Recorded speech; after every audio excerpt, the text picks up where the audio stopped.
Thanks for listening to the Tech Tools for Teachers podcast, where each week we talk about a free piece or two of technology that you can use in your classroom. I'm your host, Shanna Martin. I'm a middle school teacher, technology, and instructional coach from my district. And I'm her producer, and the Wordle on the street is also her husband, Fuzz Martin. Nice. That's pretty cute, actually. Thank you. We're talking about one of my favorite subjects right now. I thought we'd jump on the bandwagon this week. I was like, heck yeah, we're going to talk about Wordle. Maybe we can get the show picked up for $1 million from the New York Times. Because it's a free tech tool. It is. And it teaches you things. It does. See? New York Times, hit us up. techtoolsforteacherpodcast at gmail.com. It is the longest email address ever. And you will never forget it. Yes. So Wordle teaches you words. Yeah, it's like spelling, and it's almost like the game Boggle a little bit. A little boggly and a little like Scrabble. Scrabble, that's what I was thinking of. It's so if you're unfamiliar with the game, there was a gentleman who created a word game. He's a programmer. He created a word game for his wife, who's really into word puzzles, and then he made it public. So this game, you guess a 5-letter word. It will tell you which correct letters in the correct place you have, or which letters you have that are not in their correct place but are correct. And then you have to solve the puzzle. So you get 6 tries to solve this puzzle. And what's fun about it is it's like spelling, it's problem solving. Yep. It's not overly complicated. It just makes you think. And in the classroom, what a great way to start your day and brainstorm. And I've started seeing teachers coming up with different ways of trying to build Wordle into their classroom. I've talked about with some middle school staff. I've seen all these Pinterest boards like creating it. I was like, hey, let's talk about some of those free ways that you can build Wordle in, because it has become more of like a phenomenon. Like it's all over Twitter, it's all over social media. It's, you know, it's everywhere.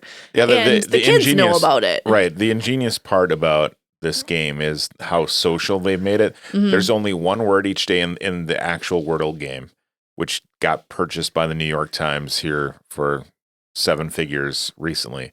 But there's only one word for everybody. And the internet, for some reason, the sociology of the internet, people are really good about not spoiling what the word is. Which is really kind of cool. Like, it is spoiling it. But it's a cool way to like build these things into your classroom. So if you want the original Wordle, it's nytimes.com/games/Wordle, WORDLE/.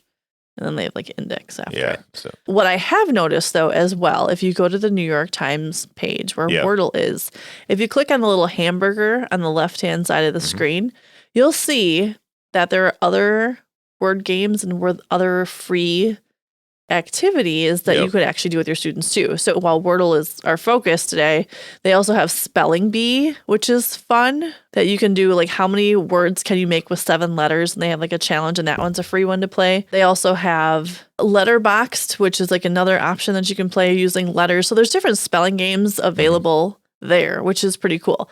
The only one that you do have to be a New York Times subscriber for is their crossword, because obviously it's been around enough to play their crossword forever, and it's like hardcore, but cool, like super fun. But these are all like, a lot of them are free and available to you. So if you're looking for those different, I think like starters in the day, or just problem solving, or sometimes you need just a break, or there's a lot of indoor recess when it's cold outside, just different things that you can do. So Wordles are highlighted today, but they do have other free spelling and activity games that you can play on New York Times. So just little anecdote there. Perfect. The other piece that I want to talk about today is, since Wordle is such a hot topic, there is a site where you can create your own Wordle. What? Which is amazing. Because as a teacher, you could then make any word of the day be your Wordle. You can pull them off your spelling list. You can pull them from vocabulary you're teaching in your class. It can be introducing a new content. It can be bringing up random topics and reviewing for the year. So it's called Custom Wordle. Okay. And it's my Wordle, WORDLE.strivemath, STRIVE math, math.com.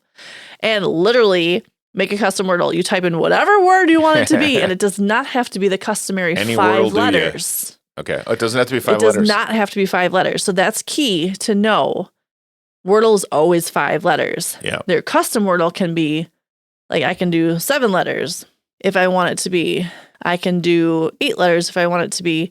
And all you do is type in the word you want it to be. Yep. It makes you a custom link. You copy it and you share it with your students or drop it on your smartboard or wherever you have it. Yep. And then they're playing. Nice. That's it. So you can pick any word you want it to be and create as many Wordles as you want to create.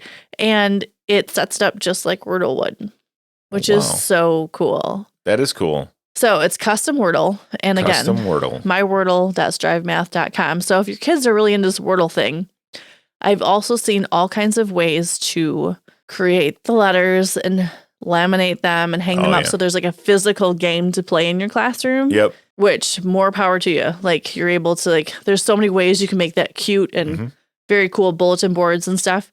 But if you want to just have a digital, like, smartboard version your kids come into every day, Custom Wordle, I'm hoping this stays up forever. Right, yeah, because, who knows now what'll that happen. It's owned by a corporation. The other piece is in Custom Wordle, you can change the language to Spanish, French, Hindi, and German. Wow, that must be like a 25 character long Wordle if it's in German. That's so awesome because you can pick and choose according to, you have other language options in Wordle. So I just think about anything like, here's our vocab. I just start throwing out vocab words for my students now. Like you can Wordle this and think on it as you come into class and their brain's already going and it's very relevant to everything that's going on. The other option is, when we're talking about Wordle, SlidesMania, which we've talked about previously in the season, they have a template that you can use either in an Excel file or Google Sheets. Okay. And it is a Google or Excel sheet form of a Wordle template. So you can do free Wordle.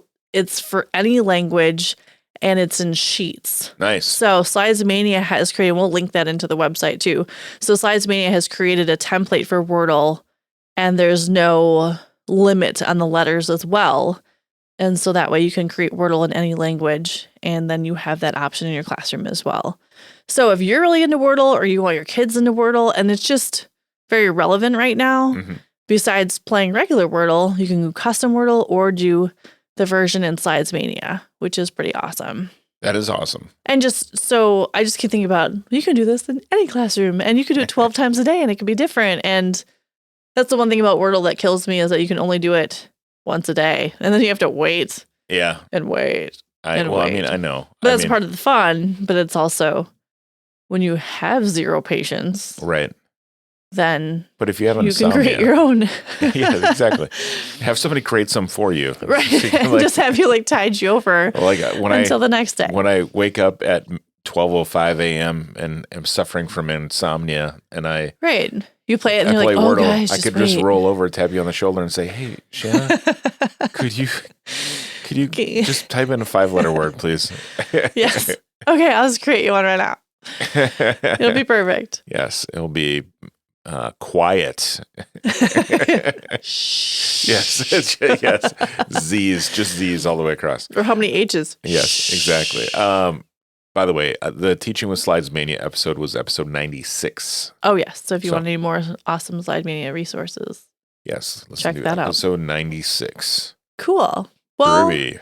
We had all kinds of fun with Wordle this week. I just had to bring it up and share it with everybody because it's fun and you can easily build this into your classroom in any content area and what your kids think. I was on a really good streak with Wordle. Mm-hmm.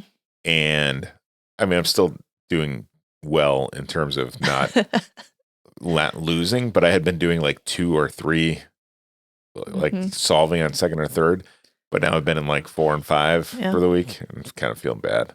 It's okay. Hopefully I'll turn it around. I'll create some for you. Thank you. Build yourself some easy ones. Perfect. Yes. On that note, we won't be in here next week. We will be here the following week. So we got parent-teacher conferences coming up next week. So we're a little busy with that. But we will be back the following week because EdCamp's coming up and we definitely need to talk about EdCamp too. Yes, you do. So that's one of your favorite times of the year. It is.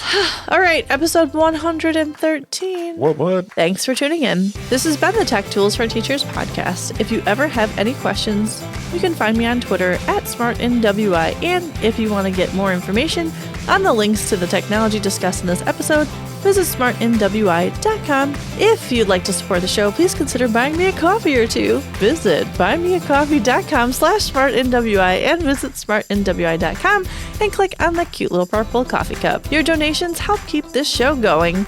New episodes each week. Thanks for listening. Go educate and innovate. The ideas and opinions expressed in this podcast and the Smart NWI website are those of the author, Shanna Martin, and not of her employer. Prior to using any of the technologies discussed on this podcast, please consult with your employer regulations. This podcast offers no guarantee that these tools will work for you as described, but we hope they do. And we'll talk to you next time on the Tech Tools for Teachers podcast.